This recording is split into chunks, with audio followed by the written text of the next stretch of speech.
오늘은 ISTP, 이팁 유형에 대해서 알아볼 거예요. 최근 제가 MBTI랑 연애를 접목해서 계속 영상을 올려드리고 있는데 많은 분들이 정말 너무 용하다, 소름 돋는다 이런 얘기 많이 해주시더라고요. 그런 댓글 볼 때마다 정말 보람 있어요. 너무 뿌듯해요. 좀 보시고 내가 이 팁이다 혹은 내 주변에 이 팁이 있다, 너무 공감이 된다 라는 경우에도 댓글 달아주시고, 제가 봤을 때는 이 영상이랑은 조금 다른 내용을 제보를 하고 싶어요 라고 하시는 분들도 댓글 달아주시면 너무 제가 반갑게 다 읽어볼게요. 이전에 제가 인팁을 다뤘잖아요. 좀 직관형, N이 발달된 친구들이라고 하면은 이 팁 같은 경우는 S, 그러니까 좀 더 감각형이라고 보시면 될 것 같아요. 둘이 되게 비슷하지만 우리 이 팁 분들 같은 경우는 좀 더 현실적인 분들이에요. 약간 뜬구름 잡는 소리 이런 거 말고 제대로 된 거, 실용적인 거, 그런 거를 되게 중시하시는 분들이에요. 지루한 거 절대 못 참고 이론적인 거보단 좀 실질적인 거 이런 걸 추구를 하시고, 모험, 재미 이런 거 되게 중요하고, 누가 이래라 저래라 이러는 거 진짜 싫어하고, 모든 건 이제 본인이 다 내켜가지고 해야 되는 그런 유형이라고 보시면 될 것 같아요. 오늘 영상에서는 요 이 팁 분들 특징, 특히 이제 연애에서의 특징도 다뤄드릴 거고, 언제 이별을 하고 싶어 하는지 5가지 가장 이별하고 싶어 하는 상황들이 있거든요. 그 사람들을 어떻게 달래서 재회를 해야 되는지 라는 부분 전략까지 오늘 이 영상에서 다 다뤄드릴 거예요. 궁금하시죠? 집중 쭉 해주시고요. 팁 같은 경우는 만능 재주꾼이다, 장인형이다, 뭐 이렇게 많이 알려져 있어요. 전체 인구에서는 5% 차지한다고 하고 아주 적다고도 많다고도 볼 수 없는 수치인 것 같아요. 그리고 굉장히 자주 하는 말이 있어요. 굳이? 이런 말 되게 자주 하고요. 누군가가 다른 사람에 대해서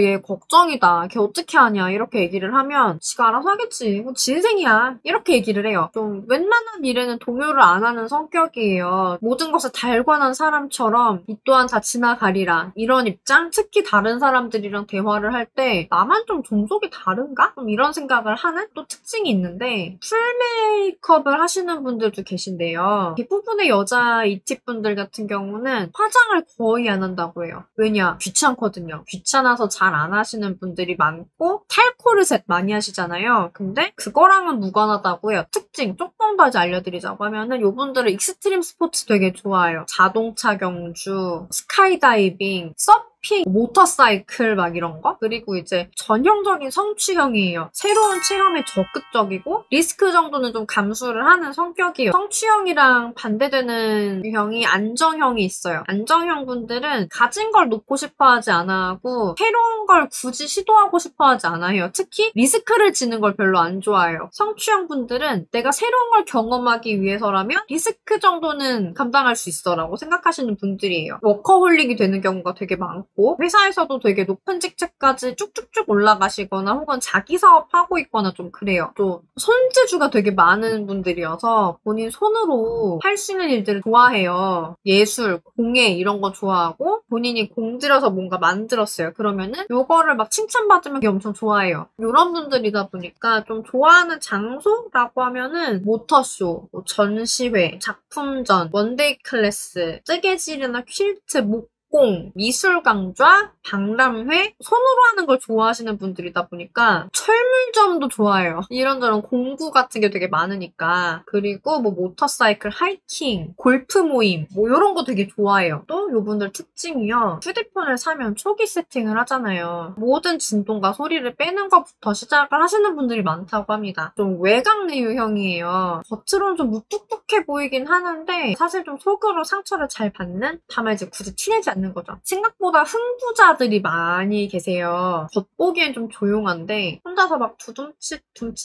막 이런 거 되게 잘 한다고. T분들이 P잖아요. J가 아니라. J분들이 좀 약간 계획적이고 이렇다고 하면 P분들은 즉흥적이고 이런 분들이잖아요. P 중에서 제일 계획적이다 라고 보시면 돼요. 왜 계획적이냐? 너무 귀찮기 때문이라고 합니다. 귀찮음을 최소화하기 위해서는 좀 효율이 필요하지 않나 라고 생각을 해서, 그나마 이제 즉흥적인 P 중에선 꽤나 계획적인 그런 특성을 가지신 분들이라고 해요. 듣기 싫은 말이 만약에 있잖아요? 그러면은 진짜 귀등으로도 안 듣는다는 특징이 있다고 해요. 관심이 없으면 심지어 이제 진짜 들리지도 않는 그런 현상이 있다고 하거든요. 연애 같은 일상적인 상황에서 뿐만이 아니라 직장에서도 상사가 듣기 싫은 말을 할 수도 있잖아요. 근데 진짜 안 들리는 거죠. 그냥 선택적으로 듣는 거지. 자기가 듣고 싶은 말만. 이런 분들이다 보니까 시켜서 하는 일은 정말 안 하고 싶어 해요. 그래서 되도록 이분들이 뭔가 했으면 좋겠다라고 생각을 하신다고 하면은 자발적으로 할 수 있도록 좀 해주셔야 되고, 보통 알아서 하려고 한다라는 생각을 본인이 하고 있어요. 근데 잔소리를 들으면 더 이제 하려고 했던 의지가 제로가 되는 거죠.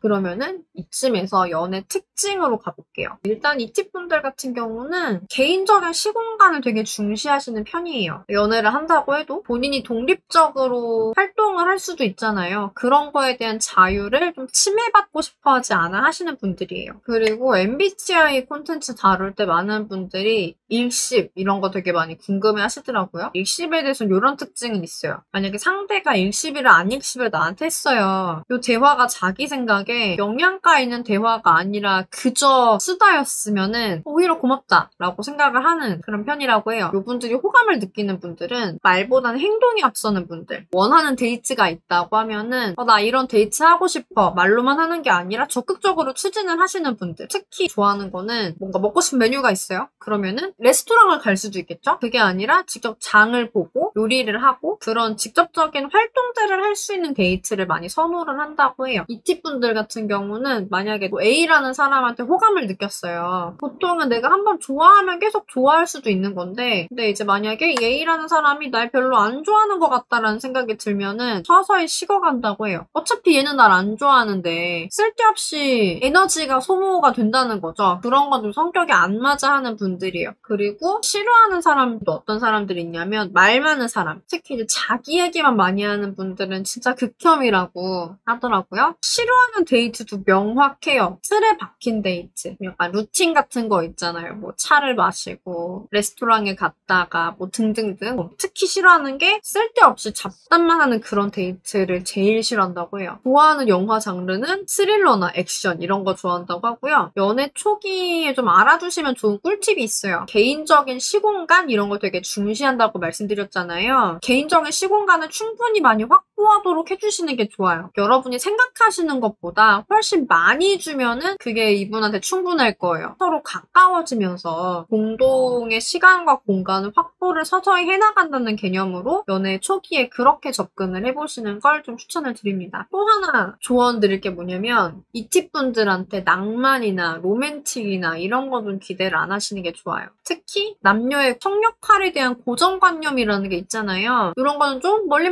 던져버리시는 거를 추천을 드릴게요. 이런 건 남자가 해야지. 여자는 이래야지. 이런 거를 이제 이 팁분들은 하지도 않거니와 그렇게 말하는 사람은 되게 답답하게 여기기 때문에 멀리 던져버리세요. 그런 고정관념들은. 이 부분도 아셔야 되는 게 연인은 특별하다? 이런 생각도 버리시는 게 좋아요. 팁분들 같은 경우는 오래된 친구들을 훨씬 특별하게 여길 수 있어요. 연인보다. 이분들 생각은 그래요. 연인은 일단 오래된 친구들보다는 적은 시간 동안 알았던 관계잖아요. 헤어지게 될 경우에 남보다 못한 관계이기 때문에 친구가 훨씬 특별하고 소중하다고 여기는 경향이 있어요. 물론 단순히 연애인 경우에 그렇고 만약에 진짜 이 사람은 정말 너무나 배우작감이고 정말 놓치기 싫은 사람이다라고 하는 경우에는 지극정성 연애 모드로 돌입을 할 수도 있어요. 일반적으로 생각할 수 있는 그런 흔한 연애라고 이 팁이 인식한 경우에는 친구가 그래도 좀 더 소중하지라고 생각하는 편이라고 해요. 조금 더 이해를 돕기 위한 설명을 하자면 바운더리가 있어요. 그래서 이 바운더리 안에 들어오면은 연인이든 친구든 좀 차등 없이 아끼는 편이라고 합니다. 여기 안에서도 난 좀 더 너 친구보다 특별할 수 있는 그런 부분들이 있어. 우리는 헤어지지 않을 거고 친구보다 훨씬 오래 가고 내가 항상 네 편이 돼줄 거야 라는 부분들을 확신을 시켜준다고 하면은 좀 더 소중한 사람이 되겠죠? 요쯤에서 또 많은 분들이 이 팁 사람들이랑 궁합이 잘 맞는 사람 누구냐 이거 궁금해 하실 것 같은데 만약에 이 팁 여자분이다 라고 하면 똑같은 똑같은 이팁이나 액팁이나 엔프제가 잘 맞는다고 합니다. 이팁 남자다라고 하면 이제 어떤 분들이 잘 맞냐면은 똑같은 이팁, 이프피 잘 맞고요. 그리고 엔프제 잘 맞는다고 합니다. 그러면 이팁 같은 경우는 언제 이별을 생각하느냐라고 한다고 하면은 5가지 탑5 제가 가지고 왔는데요. 우선 첫 번째, 이기적인 행동, 서운함 시전 이런 걸로 이팁에게 상처를 준 경우. 두 번째, 충분한 개인 시간, 개인 공간 이런 거에 대한 보장이 없고 이런 걸 감당을 할 만큼의 메리트가 연애에서 느껴지지 않은 경우. 세 번째, 마음에서 우러나지도 않는데 연락이나 로맨틱한 행동 이런 걸 좀 강요당하고 가르침당하는 경우. 네 번째, 상대가 지나치게 소극적이고 수동적이어서 데이트 취향이 안 맞는 경우. 그리고 5번째, 대화를 해봤을 때 이 대화의 영양가가 거의 없다고 느껴진 경우. 이렇게 5가지 경우에서 이별을 결심을 한다고 해요. 그러면 이런 경우에 재회를 어떻게 해야 되느냐 이 부분도 많이 궁금하실 거예요. 보통 앞에 말씀드렸던 1번, 2번, 3번이 동시다발적으로 일어나는 경우가 제일 많아요. 이런 경우에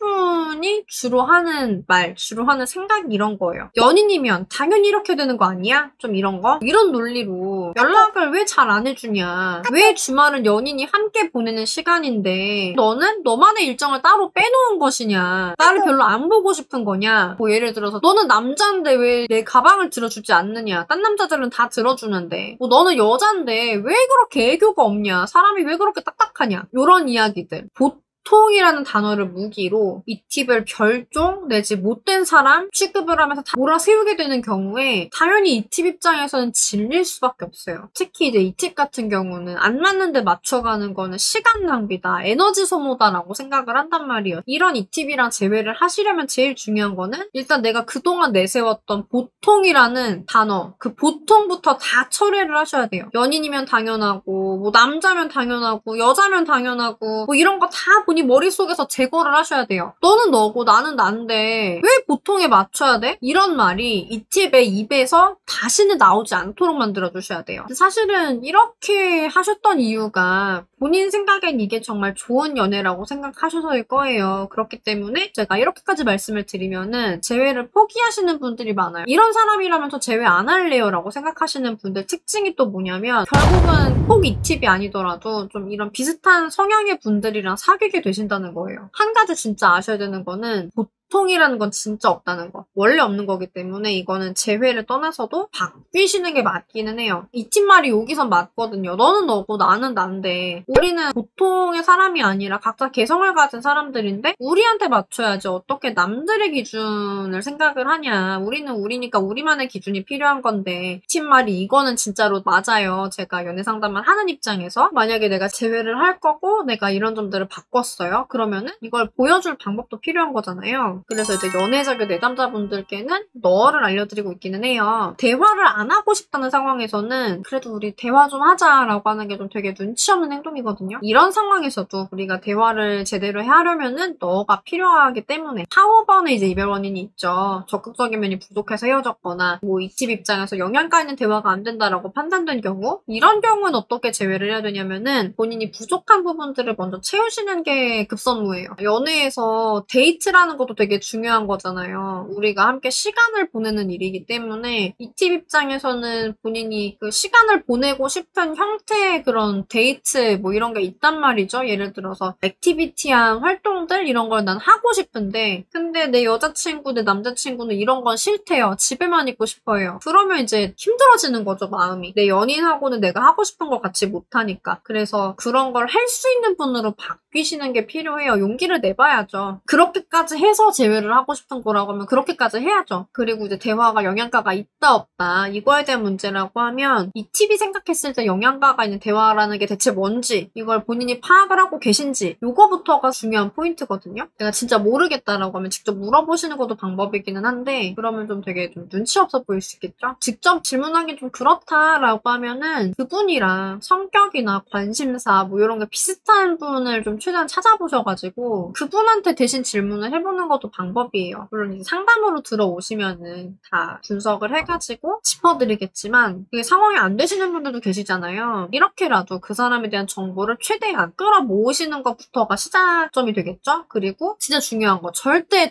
감정적이시면 안 돼요. 특히나 상대분은 T잖아요. 그렇기 때문에 잘 생각해서 행동을 하셔야 돼요. 이별 후까지 진짜 감정적으로 매달리고 그러면은 상대는 완전히 질리고 말 수밖에 없어요. 그렇기 때문에 뭐 매달린다 이런 생각 절대 하지 말고 다시 유혹한다고 생각을 해주셔야 돼요. 앞으로도 다양한 연애와 결혼, 이별, 재회 상황에서의 여러분들의 대처력을 한껏 높여드리는 그런 영상들을 많이 만들어드리려고 합니다. 오늘의 영상이 좋으셨다고 하시면 좋아요 꼭 눌러주시고요. 여러분의 행복한 연애와 결혼 생활을 진심으로 응원드리겠습니다. 안녕!